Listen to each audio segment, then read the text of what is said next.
तो hello student, welcome back to another class of Namami free smart classes. तो आज की क्लास में हम क्या पढ़ रहे हैं?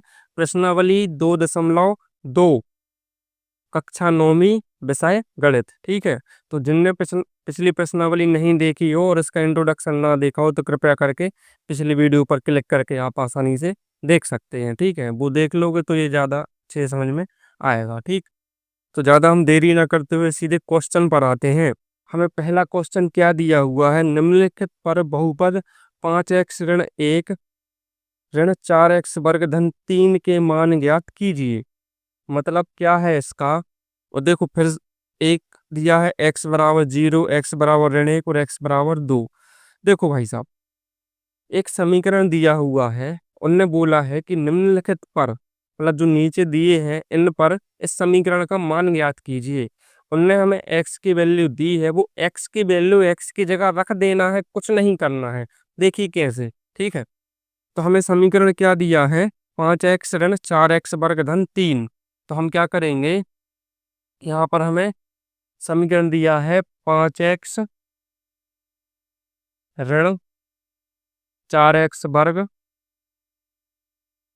धन 3। ठीक है, तो इस समीकरण को हम कुछ भी मान के चलो, ये समीकरण 1 मान लेते। ठीक है, और उसमें पहला दिया है x बराबर 0। तो हम क्या करेंगे, समीकरण 1 में x बराबर 0 रखने पर ये जरूर से लिखना है ताकि आपका जो पेज है वो भर जाए। ठीक है, हालांकि ये क्वेश्चन वस्तुनिष्ठ प्रश्न के अंतर्गत आते हैं, कभी दो के दगा से फंस जाते हैं, उसके लिए है। तो हम तो भाई पूरे तरीके से करवाते हैं जैसा तरीका होता है, इसमें भले ही थोड़ा सा टाइम लग जाए। समीकरण 1 में x बराबर 0 रखने पर, अब फिर से समझिए उनने क्वेश्चन में क्या बोला है कि बहुपद 5x ऋण 4x वर्ग धन 3 के मान ज्ञात कीजिए। ठीक है, तो ये हमें बहुपद दिया है, इसमें x बराबर 0 और मान ज्ञात करना है कि मान क्या निकलता है। इसका मतलब ये है कि जहां जहां भी आपको x दिख रहा है वहां वहां हमें क्या रख देना है? सिर्फ 0। ठीक है, तो हम रख देंगे, ये जरूर से लिखना। ठीक है, तो रखो यहाँ पर 5, x की जगह क्या रखेंगे हम? 0 ऋण 4, x वर्ग की जगह क्या रखेंगे? x की जगह 0 रख दिया, वर्ग लगा सो वर्ग धन 3। देखो सिस्टम देखो, सिर्फ हमने x की जगह 0 रख दिया है, बाकी किसी भी चीज में छेड़छाड़ नहीं करनी है हमें। ठीक है, तो ये कोष्टक जरूर से लगाना क्योंकि ये गुणा में होता है हमेशा। ठीक है, तो गुणा करके भी लगा सकते हैं, लेकिन कोष्टक ज्यादा बेटर है। ठीक, तो देखिए भाई साहब, 5 शून्य हम शून्य। अब शून्य का चाहे वर्ग करो चाहे कुछ करो, शून्य आएगा, और 4 में गुणा होगा तो शून्य। ठीक, और 3 तो अपने है ही, तो बचा क्या हमारा? 3। तो यही हमारा क्या है? आंसर वा। कुछ आया समझ में बबुआ? मतलब हमने क्या किया, x की जगह पर 0 रख दिया, इसको ऊपर ही समझ लेते। यहाँ 0 से ये 0, ये 0 से ये 0, 3 अकेला बचता, नजरों में ये आंसर आ जाता। ठीक है, लेकिन ऐसा अपन को करना है। ठीक है, तो समझ में सबके आया है? अगर अगर अभी भी समझ में ना आया तो कमेंट बॉक्स में बता देना, मैं अगली क्लास में अच्छे से बता दूंगा। ठीक है, चलो इसी का दूसरा देखते हैं। तो दूसरा क्वेश्चन हमारा क्या कहना चाह रहा है? x बराबर ऋण 1। अभी तो 0 था, तो कोनो दिक्कत ना ही, सब 0 हो गया।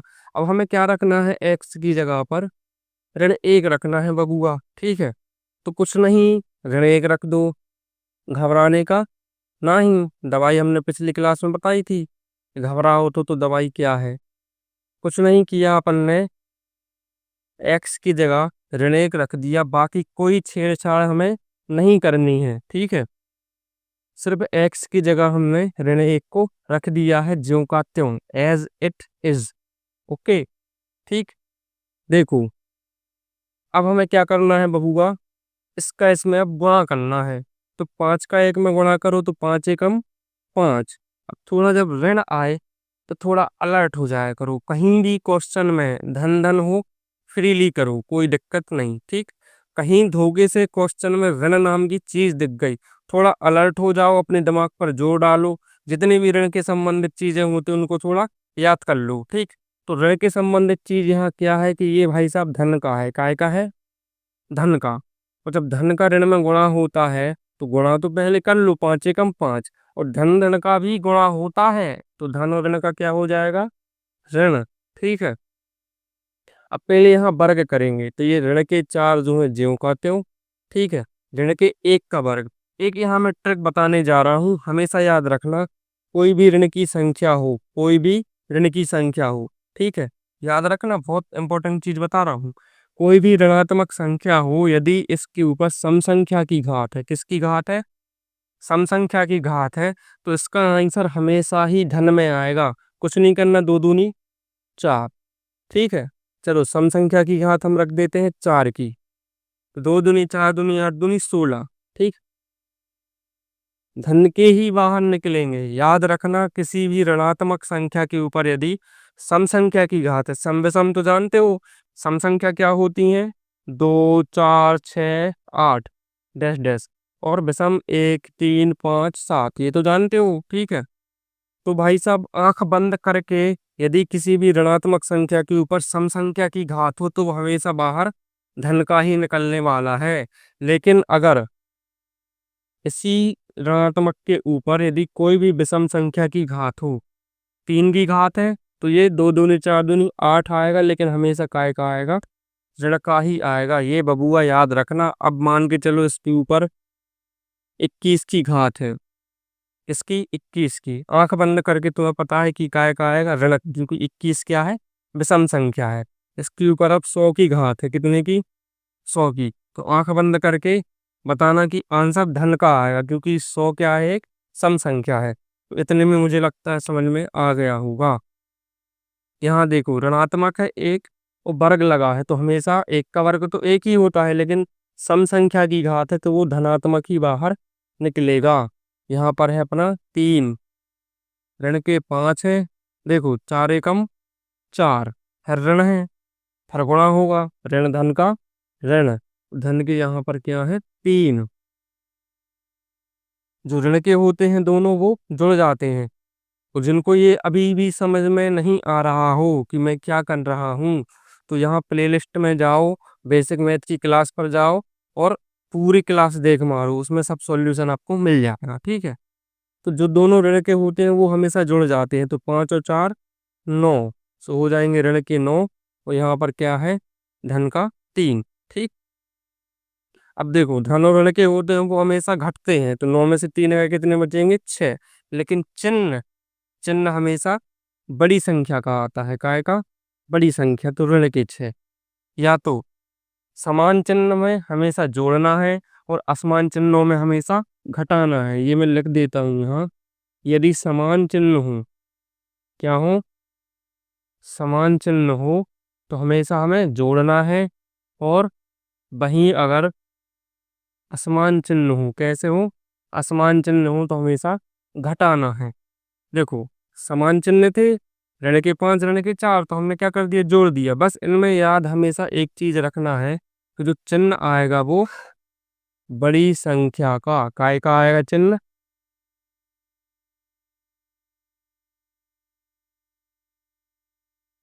ठीक है। हम्म, इतना स्क्रीनशॉट लेके क्रॉप करके आप अपने पास रख सकते हैं, नहीं तो कहीं पीछे खोपचे में लिख लो। रजिस्टर के में पीछे खोपचा बनाए रहते ना स्टूडेंट, तो पीछे के पेज में गूदा गादी सीक्रेट चीजें भी लिखी रहती हैं, कुछ कुछ लिखी रहती हैं। ठीक है, वहीं पर ये लिख लिया करो या आगे लिख लो, ठीक है, याद रहे। समान चिन्हों में हमेशा हमें जोड़ना है, असमान चिन्हों में हमेशा हमें घटाना है, और चिन्ह हमेशा बड़ी संख्या का रखना है। ये याद कर लो, कभी इसमें कंफ्यूज नहीं होगे।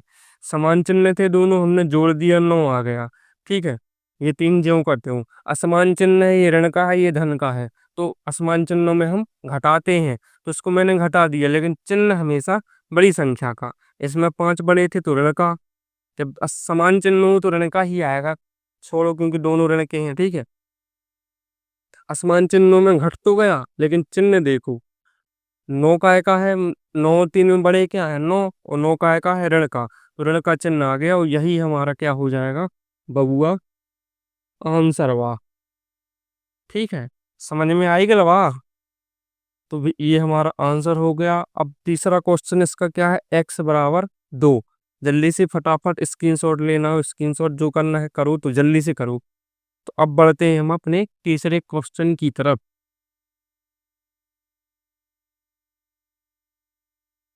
तो तीसरा क्वेश्चन में अब उन्होंने क्या दे दिया है बबुआ हमें कि x बराबर 2। ठीक है बबुआ, तो हमें क्या करना है अब। x बराबर, देखो मैंने ऋण 2 लिख, गलती मुझसे भी हो जाती, लेकिन मैं जल्दी पकड़ लेता कि मुझसे गलती हो गई। ठीक, तो देखो समीकरण एक में सब ज्यों का त्यों, सिर्फ x की जगह हमें रखना क्या है, 2। 2, ठीक है, तो रख दो x की जगह पर 2। 5 है, x की जगह पर 2। 4, x की जगह पर 2, वर्ग लगा सो वर्ग धन 3। सिर्फ x की जगह 2 रख दिए हैं, और कोई छेड़खानी मैंने नहीं की। छेड़खानी हमें नहीं करना है किसी भी प्रकार की, ठीक है, कहीं भी। और ठीक, देखिए गुणा करिए, 5 दूनी 10, ऋण के 4 है ज्यों के त्यों। अब तो ऋण में है ही नहीं, कोई दिक्कत नहीं। 2 का वर्ग, 2 का वर्ग क्या होता है, 4 होता है, और धन के क्या है यहाँ पर 3। 10, 4 चौके 16। लेकिन ये ऋण है, ऋण रहे तो थोड़ा सावधान, ऋण धन का ऋण, और धन के क्या है यहाँ पर 3। हमने बोला था कि जब ऐसी स्थिति आए तो पहले समान चिन्हों को, जो भी हो, ठीक, समान चिन्ह हमेशा जोड़ते हैं। ये धन का 3 है, और 10 भी काय का है, धन का, तो 10 और 3 13। चिन्ह आएगा बड़ी संख्या, बड़ी संख्या 10 है, धन की तो धन की।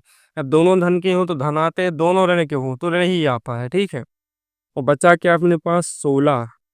अब असमान चिन्ह में हमेशा घटाते हैं, ये धन का है, ये ऋण का, घटेंगे। 16 में से 13 गए, 3 बचेंगे। लेकिन चिन्ह काय का आएगा, बड़ी संख्या, बड़ी संख्या क्या है, 16, वो काय की है, ऋण की। इसलिए हमारा जो आंसर भी ऋण का आ जाएगा। और ये हो गया अपना आंसर। और आंसर के साथ पहला प्रश्न भी हो गया है दी एंड। तो वही सब, यदि वीडियो पसंद आई हो तो लाइक करो मसालेदार, ठीक है।